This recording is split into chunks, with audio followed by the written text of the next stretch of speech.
bonjour à toutes et à tous dans un sermon qui peut-être déjà par son titre vous a dérangé et vous le comprendrez, c'est probablement intentionnel. Alors ce matin j'aimerais parler de cette capacité que nous aurons au ciel de pouvoir pécher.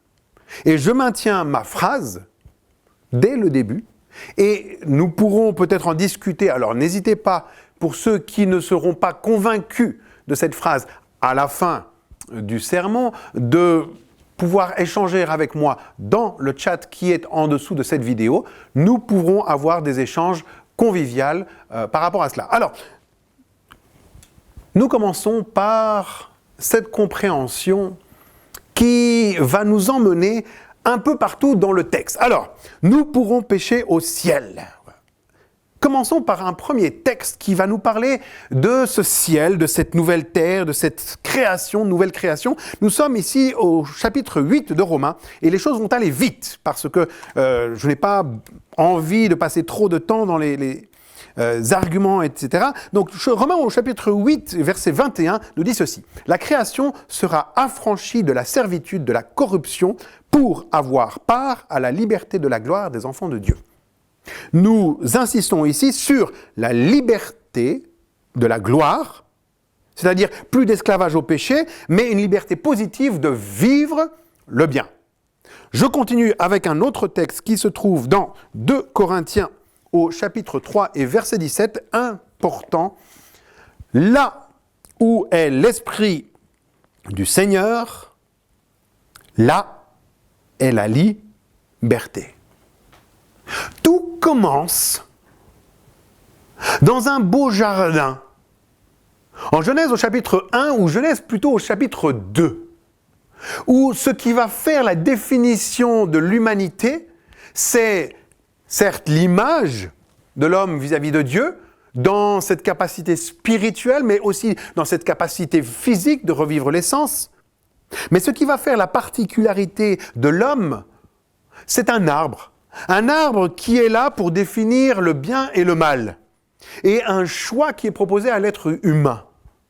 Et donc, nous définissons ce choix comme le libre arbitre qui est la garantie même de l'amour de Dieu. Parce que le Seigneur ne veut pas que nous soyons des robots, parce que le Seigneur n'a pas voulu nous créer comme des ordinateurs qui, à chaque fois qu'ils s'ouvriraient et commenceraient leur journée, diraient simplement « Je t'aime Seigneur », parce que nous l'aurions programmé et du coup, nous ne ressentirions pas un vis-à-vis d'amour. Et donc, dans toute cette dynamique où le Seigneur veut affranchir l'humanité d'une logique mécanique, eh bien, le texte me propose d'être une personne qui exerce mon choix. Le choix d'accepter Dieu et de l'apprécier pour ce qu'il est, ou simplement d'aller d'un autre côté. Et donc, si je le choisis, nous pourrons vivre ensemble ce principe de l'image et ce principe de l'amour. Et donc, dans la première restitution de la nouvelle terre, eh bien, la liberté de la gloire des enfants de Dieu est au centre. C'est-à-dire que le libre arbitre ne disparaît pas. Et donc, cette idée du libre arbitre va être développée et dans quasiment toutes les épîtres qui nous parlent de cette eschatologie, eh bien, on va retrouver des textes. Nous pouvons prendre par exemple le texte de 1 Jean au chapitre 3, verset 2. « Nous serons semblables à lui parce que nous le verrons tel qu'il est. » Une fois de plus, on voit le principe de l'image et le fait d'être semblable à Dieu n'est pas simplement par rapport au fait que le Seigneur est poussé sur un petit bouton, vous savez, mode sans péché, mode sans échec dans notre cerveau, et d'un coup, bien, nous ne pourrions plus vivre de façon libre. Non. Nous serons influencés par le fait que nous voyons Dieu. Et donc nous serons semblables par rapport à ce principe de l'image. Alors, ma phrase est peut-être choquante dans le sens où je dis, bien oui, il nous sera possible de pécher. Maintenant, je ne l'ai peut-être pas terminé. Il nous sera possible de pécher, mais nous ne le ferons pas. Et donc là, nous nous retrouvons dans tous les textes, par exemple celui d'Apocalypse 21 au verset 4, qui nous dit « Il n'entrera rien de souillé, ses serviteurs le serviront, ils régneront au siècle des siècles. » Alors là, nous voyons par exemple un paradoxe entre les serviteurs qui vont servir le Seigneur pour l'éternité, mais en même temps, ils vont régner. Comment un serviteur règne ? Une fois de plus, c'est une forme d'expression de cette liberté, d'un choix qui est fait par rapport au fait que nous prenions notre responsabilité par rapport à des choses que nous aurons à faire, mais nous le faisons parce que nous le voulons, parce que nous avons envie de participer à quelque chose, un acte créateur d'une communauté, d'un ensemble. Et donc, dans toute cette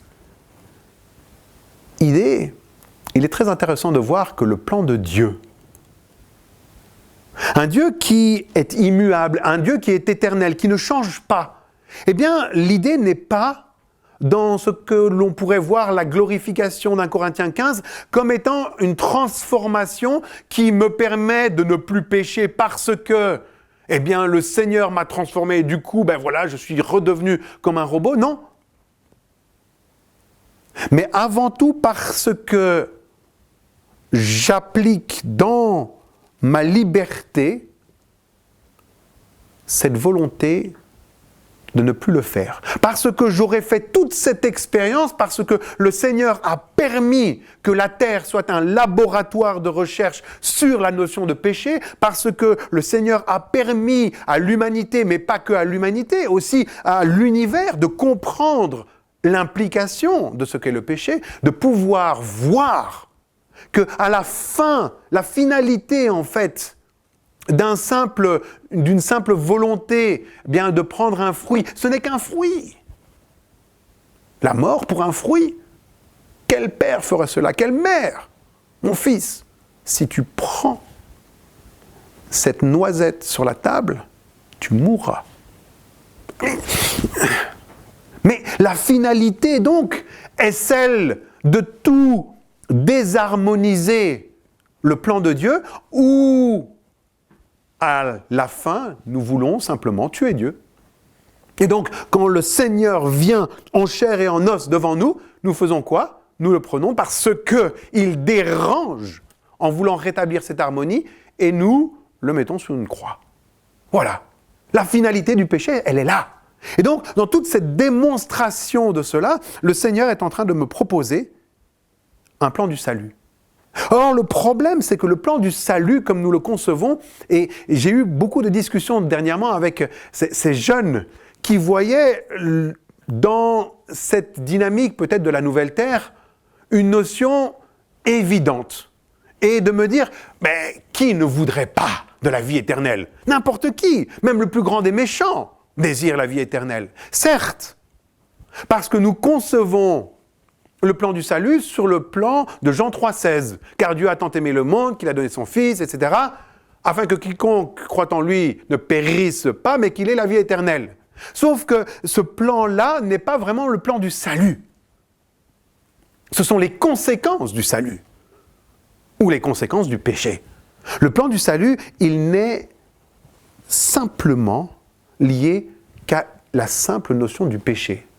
Et donc, quand le Seigneur veut me sauver, il ne veut pas me sauver de la mort, il veut me sauver du péché. Et donc, dans toute cette démonstration, de pouvoir rétablir l'humanité dans tout un plan éducatif qui fait que le Seigneur, une fois qu'il est mort sur la croix, n'a pas pris tout le monde au ciel. Il aurait pu le faire, mais ne l'a pas fait. Pourquoi? Parce qu'il y a une deuxième phase. Une fois que nous avons compris la finalité de ce qu'est le péché jusqu'à celle de tuer Christ, eh bien, il y a aussi une nouvelle phase qui est celle de l'apprentissage à vivre sans le péché. Apprendre à vivre sans le péché, c'est pouvoir rentrer dans un processus de l'application de ce libre arbitre pour dire aujourd'hui, je ne veux plus vivre avec le péché. Et donc, arriver dans la nouvelle Jérusalem avec cette capacité de pouvoir continuer à pécher, mais ne pas le faire.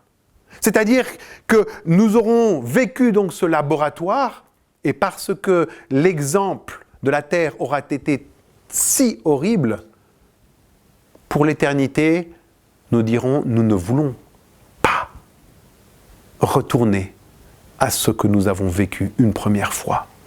C'était la dernière. Un monde avec péché, nous n'en voulons plus.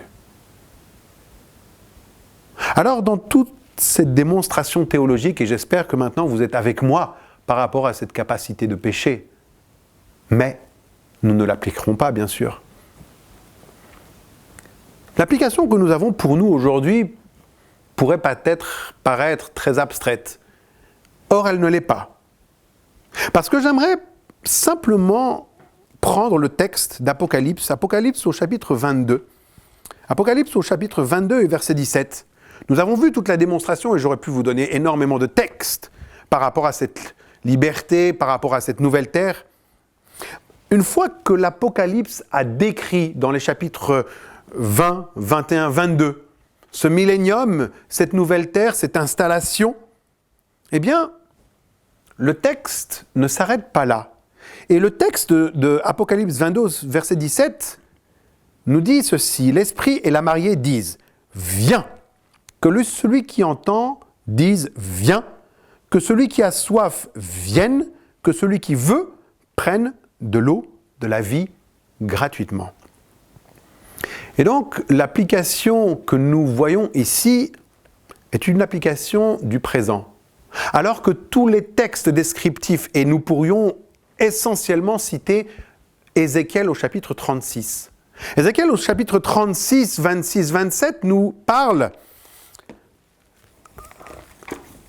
de ce Dieu qui va transformer nos cœurs. Ainsi, nous dit le texte, « Je vous donnerai un cœur nouveau et je mettrai en vous un souffle nouveau. J'ôterai de votre chair le cœur de pierre et je vous donnerai un cœur de chair. Je mettrai mon souffle en vous et je ferai en sorte que vous suiviez mes prescriptions, que vous observiez mes règles et les mettiez en pratique. » Un texte que nous connaissons très bien.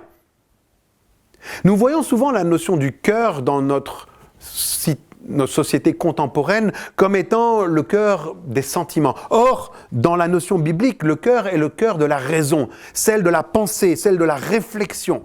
Le cerveau n'est jamais mentionné dans la Bible. Non. Nous sommes dans le lève, dans le cardia. Et l'un des symboles du cœur est très riche parce qu'il est en train de me dire, voilà, vous allez être changé, mais pas dans le principe du libre arbitre. Vous serez changé dans cette notion de changement de choix. Mais ça part, comme je vous le disais, dans Apocalypse 22, 17, d'un choix que je fais aujourd'hui. Pas un choix que je fais demain. Et le texte de Jean me propose ceci.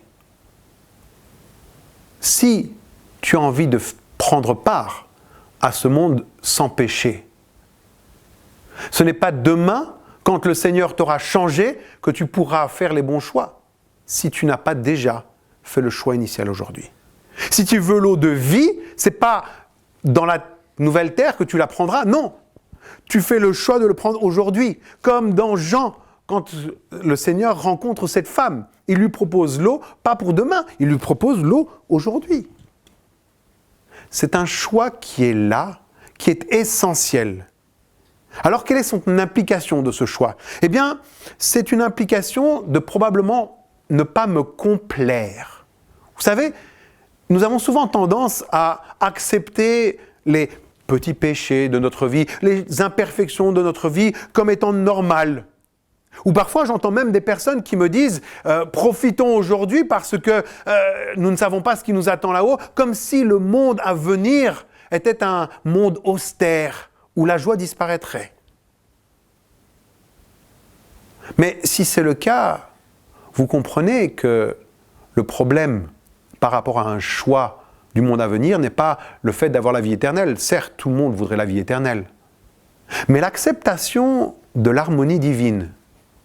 L'harmonie divine, c'est quoi ? C'est une justice sociale où tous sont égaux. Est-ce que j'accepte aujourd'hui d'être l'égal certes des plus grands que moi, parce que j'ai envie que ces personnes soient à mon niveau, mais aussi des personnes que je considère peut-être en dessous. Est-ce que j'accepte cette universalité du salut? Ou est-ce que je m'attends à recevoir plus de privilèges, peut-être parce que j'ai fait plus d'efforts que certains? Et vous voyez toutes les paraboles qui en discutent.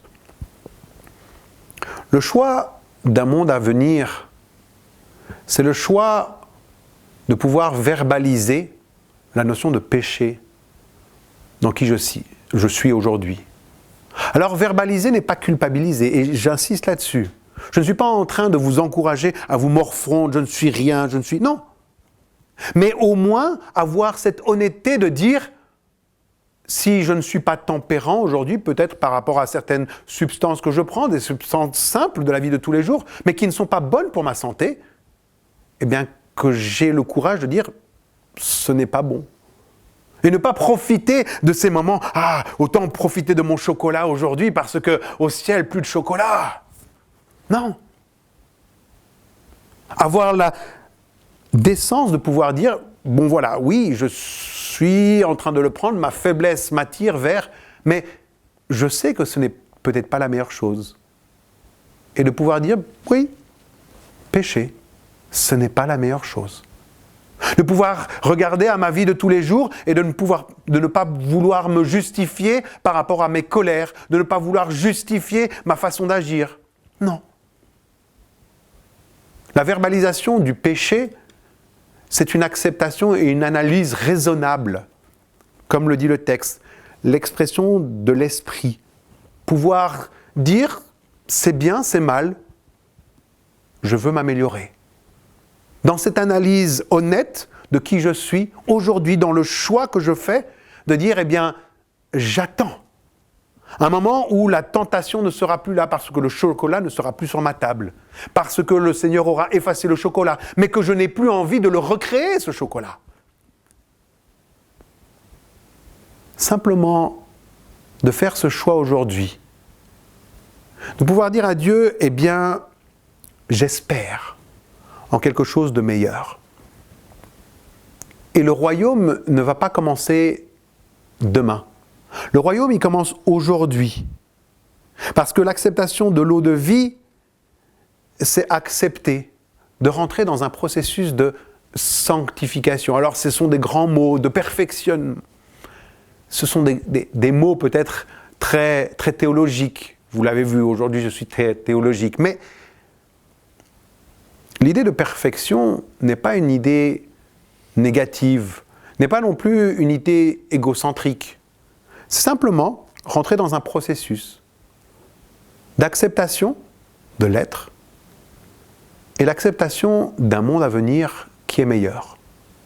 Et de me situer, moi, aujourd'hui, sur ce chemin. Et je vous invite à faire dans cette démarche cette acceptation et ce choix. De dire aujourd'hui, bien Seigneur, je prends cette eau de vie, laisse-moi avancer sur ce chemin de l'éternité, où tu m'attendras à la fin. Non pas pour me transformer comme une nouvelle machine, mais simplement me glorifier parce que te voir me permettra de refléter ton image. Et toi, Seigneur, de pouvoir me dire bienvenue. Bienvenue à la maison d'un royaume où tu es encore libre, libre de m'aimer, où tu es libre chaque jour de faire ce choix. Et vous et moi, nous le ferons pour l'éternité. Amen.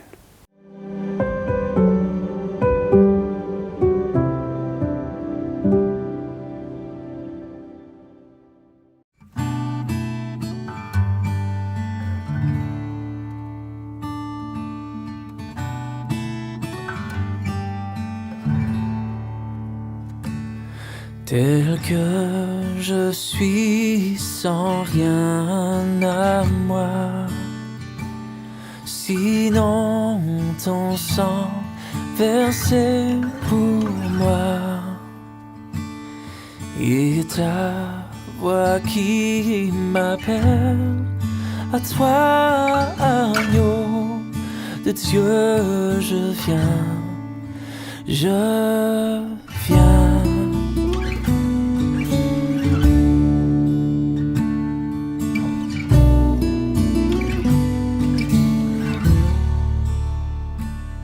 Tel que je suis bien vacillant, en proie au doute à chaque instant, lutte au-dehors, crainte au-dedans, agneau de Dieu, je viens.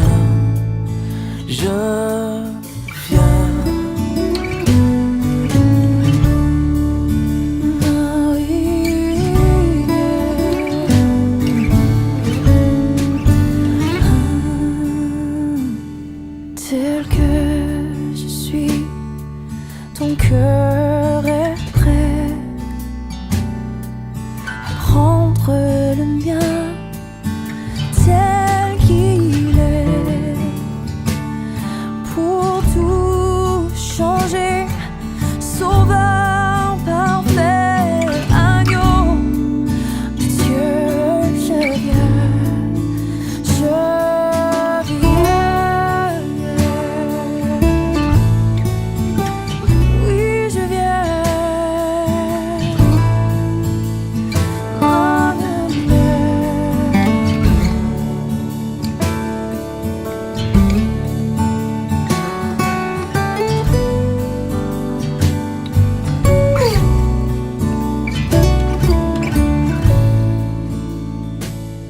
Tel que je suis ton grand amour, à tout pardonner sans retour. Je veux être à toi dès ce jour, agneau de Dieu, je viens. Je veux être à toi